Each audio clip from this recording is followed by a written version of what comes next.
I will continue to talk about Toronto as being one of the safest cities in North America and in the world because that's the truth. But do we have a grave concern about some things that have been happening in recent weeks and months? Yes, we do. And that's all the reason why we have to redouble our efforts to make sure we get these gangsters, round them up, get them off the street. The police chief himself said this morning 90%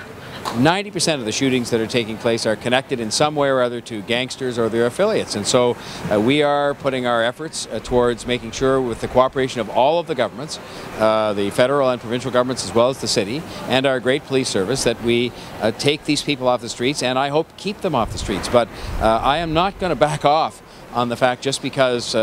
some people who are trying to politicize this in some cases, or in other cases people just want us to declare the city is not generally safe. It is, but we have some challenges to that, and those are challenges that it is our responsibility to meet and to defeat, and that is exactly what we're going to do. The frustrating part is that the police chief and his men and women, they know who many of the people are that are doing this, but nowadays, and I think people would respect this under the Charter of Rights and Freedoms and so on, they can't just walk in. They have to actually have the necessary evidence to charge people with crimes, and you could see from some of the success they had 10 days or so ago that there was a gang they were able to take down based on that hard, methodical, day-to-day, week-to-week police work. And that is what is going on, I assure the people of Toronto and every part of the city that has been afflicted by these terrible people who have nothing in mind except the destruction of the way of life that we so much treasure, including the safety of the city.